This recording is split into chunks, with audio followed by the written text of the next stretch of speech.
Today on Investigate TV Plus Weekend, what often appear to be tiny waterfalls and rivers and streams can turn into what experts call drowning machines. It's almost like being in a washing machine where this is continuously turning you over. So you may get up here and be able to get a gulp of air, and it brings you right back down. Plus, rocks fall off trucks spraying your windshield. We investigate if those stickers denying liability mean anything. How do you hold these guys accountable? Well, I don't know. And a stolen car leaves one woman wondering what happens next. Investigate TV Plus Weekend starts right now. Hello and welcome to Investigate TV Plus Weekend. I'm Lee Zurich. A potential danger in bodies of water across the country. Low-head dams. They're designed to control the flow of water on rivers and streams, but they create a deadly problem that's claimed hundreds of lives nationwide. Reporter Josie Sturman found many states are failing to eliminate the risk. Bossier Dam is one that's very difficult to see or hear. It's much like an infinity pool.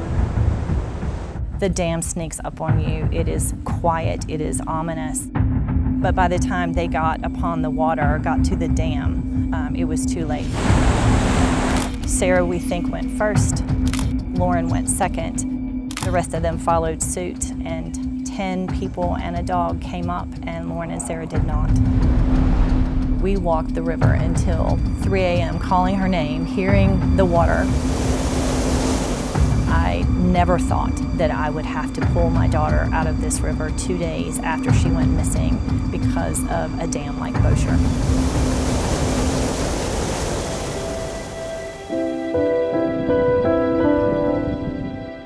Christina Brockwell's pain can be as invisible and as ferocious as the water tumbling just under the surface of this Virginia dam, the one that trapped her daughter Lauren in its current and rolled her lifeless.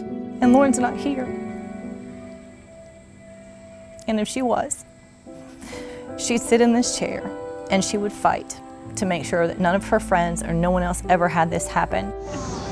What happened to Lauren Winstead could happen to anyone. The river she loved and spent countless happy days on was hiding a bold and blatant killer in plain sight. Like many people across the country, Lauren was unaware of a danger lurking downstream, a man-made structure found in rivers, creeks, and streams meant to control the flow of water. Officially, they're known as low-head dams.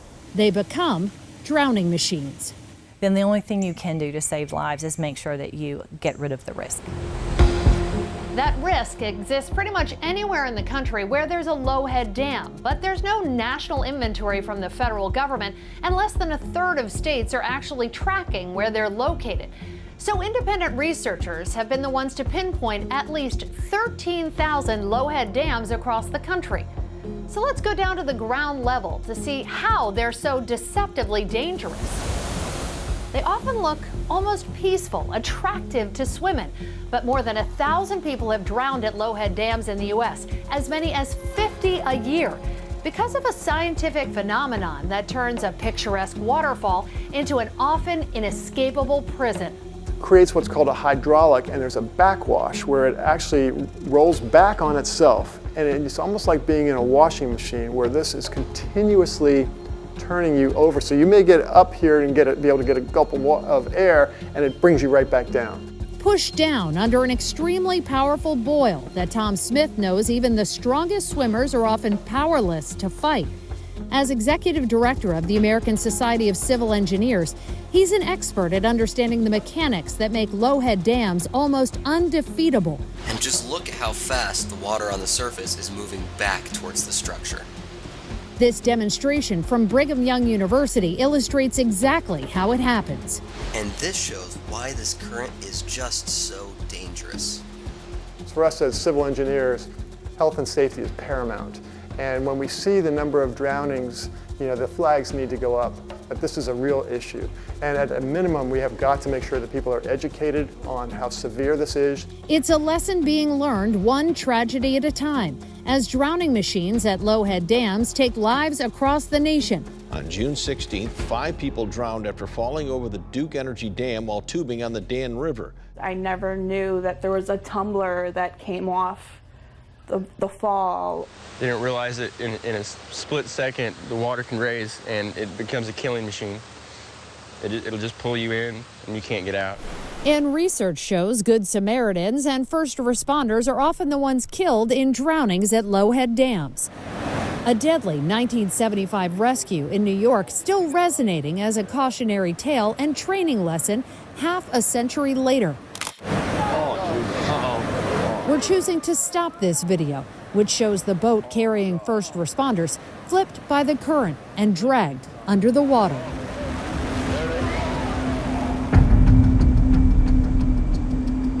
I don't care who you are when you're on this job, you have 100% respect for this dam and its capabilities to absolutely annihilate a human life.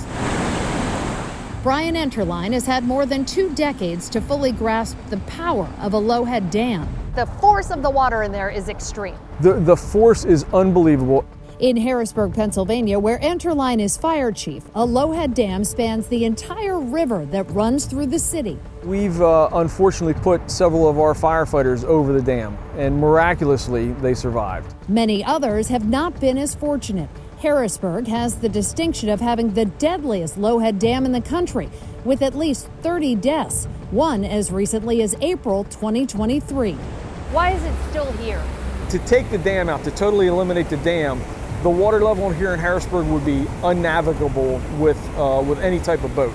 Deadly low-head dams remain in place nationwide for many reasons: to maintain water levels or to deal with recreation or environmental needs. Some are decades old, no longer needed, but with owners that are private, unknown, or in dispute. So controversy and the cost of removal or remediation are also key factors in why some are kept around, even as the body count increases. Our national investigative team looked at 25 communities across the country with the deadliest low-head dams, accounting for more than 220 deaths. We could only confirm about a third of the problematic dams in these areas had been removed altogether or had major changes that eliminated the risk. But those permanent solutions we found, some of them took as long as a decade to complete. In Maryland, one low-head dam removal project at a site with 9 deaths took 7 years start to finish, with at least 1 fatality added as officials worked through the planning and permitting. Enterline says Harrisburg's been talking about options to save lives as long as he's been on the force, including large permanent buoys that could be a last resort for anyone heading toward the dam. For now, the city relies on temporary buoys Enterline showed us. They're put in the water every year. Still, he says he's seen many people ignore them. And it's amazing to me that when you're looking downstream, you don't see any trace of this thing at all. No, you don't. It is just like the horizon, right? The exact same thing. You don't really see where the end of it is, and unfortunately, it's right there. In Pennsylvania, signage warning about low-head dams and their dangers is required by state law. But our investigation found that's rare, even for states where people have died, including Virginia, where more than 20 people, including Lauren Winstead, have drowned at low-head dams. We're told concerns about responsibility for the dam or liability if something happens can fuel resistance to simply letting people know the risk. What do you think about the fact that liability plays into whether or not people want to put out a warning for something that could kill someone? I think if you're truly worried about liability, the only thing you can do is warn people. You cannot just throw the dice and chance whether or not someone's going to encounter this and possibly die there. After her daughter's death, Christina Brockwell fought to get signage in the last place Lauren could have come out of the water before that friendly float turned all their lives upside down. But if I can keep even one other person, one other family from going through something like that, where we may have been able to create a different outcome, then it's worth it. It's a heavy burden to carry, though. Yeah, I guess so. I guess so. It's the cost of love. A never-ending tax on the heart from a mother trying to keep anyone else from an agonizing wait by the river, wondering whether a drowning machine has spun its latest tragic tale. Federal lawmakers are also trying to get a handle on how many of these deadly dams exist across the nation. Legislation that would include low-head dams in a national inventory has been proposed and is moving its way through Congress. Yeah, the rock came through, hit dead center of the windshield. Sounded like a gunshot. Coming up, you've seen the stickers on dump trucks to stay back. Next, we look into who's really responsible if a rock flies out and smashes your windshield.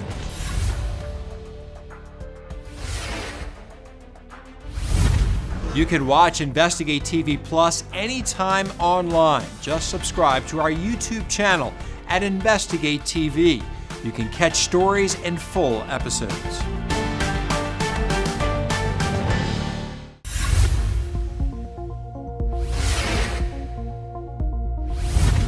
The only thing between you and a rock flying off a truck is a thin sheet of glass. Broken windshields are the #1 insurance claim in the nation. But can you hold dump truck companies responsible? Reporter Brendan Keefe discovered some dump trucks are allowed to conceal their identities.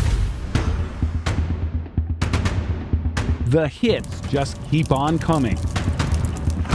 More than 7 million insurance claims for auto glass in the U.S. every year. 2 witnesses told police they saw the stone fly out of the passing truck. 10,000 injuries from road debris. The left side of her face was crushed. And more than 100 deaths. A rock the size of a bowling ball hit a car's windshield, killing a grandmother. Dump trucks have signs warning of the danger. Stay back 100 feet, 200 feet, even a mile to avoid rock damage. The stickers also deny liability. The rock hit right there, and the windshield is ruined. Andrew Lampros has replaced 3 windshields in 3 years. All dump trucks, 1 in Tennessee, 2 in Georgia. How do you hold these guys accountable? Well, I don't know. What do you do for a living? I'm a lawyer.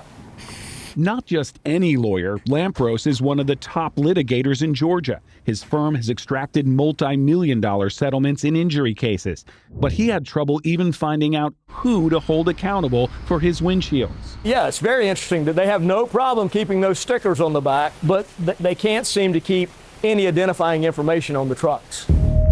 Notice anything missing on the back of these dump trucks? Look again. Where's the license plate? Truck after truck with no identifying information on the business end of the vehicle. These trucks are not breaking the law. They're following it to the letter. They are exempted from having their license plate on the back of the vehicle. Some states require plates on the front and back, but most states that require only rear license plates for the rest of us allow dump trucks to put them on the front instead. Ironically, it's because they haul rocks and debris that could damage the license plate. And of course, if something comes off the back of the vehicle and hits your car, having the license plate identifier on the front of the dump truck doesn't do you a lot of good. Stop. Let's rewind that back and take a look at where the rock came from. If it came from the road and the rock was simply kicked up by the truck's tire, it's not their fault. You'd be responsible for the cost of replacing it. But not all rocks are the same. If the rock fell off the truck, even if it bounces off the road and then smashes your windshield, the driver or the company could still be held liable, no matter what that sticker on the back of the truck claims. Yeah, the rock came through, hit dead center of the windshield. Sounded like a gunshot. Jamie Hurley was lucky, or so he thought. Can I get your ID? Because the driver of the dump truck stopped and called police. We get like a couple of these every year. Even with evidence of asphalt leaking out of the truck, Hurley was forced to pay for the windshield himself. $2,700. Obviously, a lot of the windshields now have a lot more bells and whistles. This isn't really an accident, so we don't really decide whose fault it is. We're just going to document that he said a rock came out of your truck, you said you're hauling asphalt. I learned a lesson. 39 states, including Georgia, where Hurley lives, require a tarp or cover on dump trucks, but some barely cover the load. What you do see on the road is these lightly loose loincloths.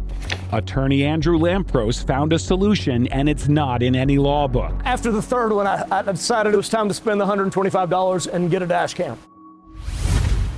That's the big takeaway. Get a dash cam. It would have helped in a case like Jamie Hurley's because it ended up being his word against the truck drivers. Up next, vehicle theft is a multi-billion-dollar crime, one that often leaves victims questioning what happens next. We share key insurance information after the break.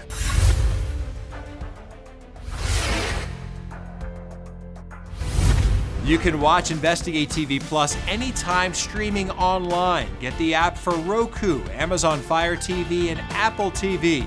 They're free to download.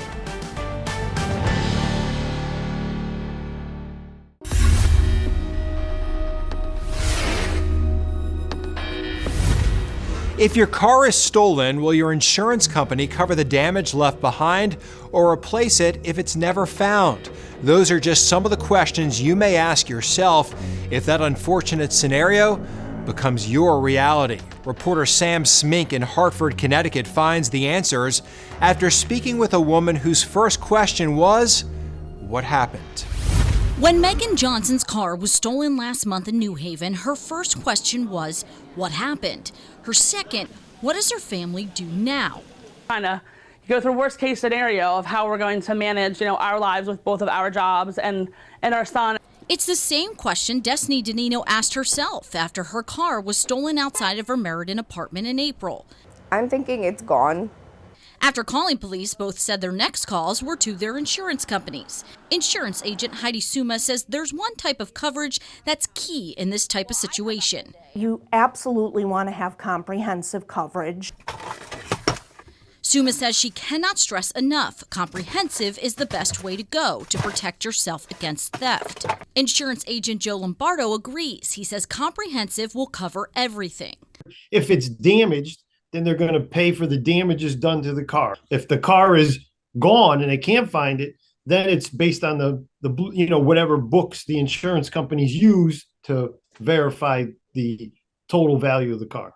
As for finding a car to drive while yours is in the shop, Suma recommends looking at your policy to see if rental coverage is in there and what amount it covers. If you're at $30 or $40 per day for rental, you should up that to at least $50 or $75. Another thing she recommends, updating your car with anti-theft technology and other upgrades if you can, especially if your manufacturer offers it, because you can't count on the person responsible or their insurance, if they have it, helping you out. A lot of carriers are refusing to cover those vehicles unless they have had something done to keep those issues from happening. Both Johnson and Danino luckily got their cars back. While in Danino's case, insurance was able to pay for repairs. This entire front end, all right here, was damaged. Johnson says her experience with insurance was a little more stressful. She's just grateful the car came back with such little damage, they didn't even need to file a claim in the end. According to the National Highway Traffic Safety Administration, a motor vehicle was stolen every 31 seconds in the U.S. in 2023. The federal agency recommends the following to prevent vehicle theft. Take your vehicle's key with you. Do not leave it in or on your vehicle. Close and lock all windows and doors when you park. Park in well-lit areas if possible. Never leave valuables in your vehicle, especially if they can be seen from outside the car. Coming up, some airline passengers are using a money-saving trick to score cheaper airfare, but we explain why it can be a risky move.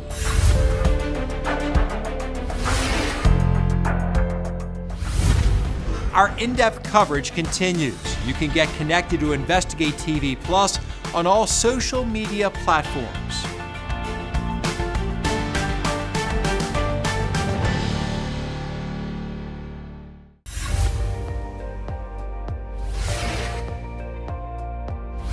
There's a travel hack that could save you money on airfare, but airlines are cracking down, even banning some travelers. It's called skip lagging or hidden city ticketing. Basically, people book a trip with a layover at their final destination, but never get on the last booked flight. Reporter Susan Campbell explains. You're planning a trip, you want to keep costs under control. Some passengers are using a money-saving hack called skip lagging. You're buying a connecting ticket, but you're getting off in the connection because the connection city is really where you want to go. Here's how it works. Let's say you want to fly from Phoenix to Philadelphia. For our hypothetical trip, we'll say that a one-way direct flight costs $250. But you search again, and you find a flight from Phoenix to New York City that has a layover in Philadelphia for $200. You book that cheaper option and skip the second leg of your trip. You just saved $50 and still got to Philly. Sometimes you're able to find a better deal when you're using skip lagging. However, it comes with a lot of caveats. It is not for the traveler that travels maybe once or twice a year. There are definitely things to be aware of, as well as trying to find that particular city that you're looking to get to is a little bit of a scavenger hunt when you're looking online. Airlines don't like this money-saving hack. Most carriers spell it out in their contract of carriage that it's not allowed. While it's not illegal, can come with a lot of repercussions. Like, for example, if the airline finds out that you are getting off at your connection, they can cancel your ticket altogether before you even get on that first flight. They can also strip you of airline loyalty miles. If you still want to give it a whirl, there are several things to keep in mind. First, you can't check a bag because it will end up in what's supposed to be your final destination. And this only works on one-way tickets. If you had purchased a round-trip itinerary and got off at that first connection, that second part of your journey, that entire rest of your itinerary gets canceled out because you get counted as a no-show. There are other ways to save on airfare without the risks. NerdWallet suggests being flexible with your travel dates and times. Use travel reward credit cards that earn points or miles. Many airlines offer discounted rates when you book months ahead of time. Finally, consider flying into nearby airports instead of major hubs, which could significantly decrease your ticket cost. To keep up with our latest investigations, follow us on social media. We're at InvestigateTV on Facebook, Instagram, and X. And that's it for us. Thanks for joining us here on Investigate TV Plus Weekend. Next time on Investigate TV Plus Weekend, getting a heart restart. We investigate the availability of life-saving technology for student athletes. I was trying to go heart, but I was so weak that I couldn't pick my hand off the ground to say that. And a family advocates for that same medical device in nursing homes after the death of their loved one. He would have had a chance. I believe he would have had a chance, at least give him a chance. Plus, parents warn of early signs of CTE after their son's death.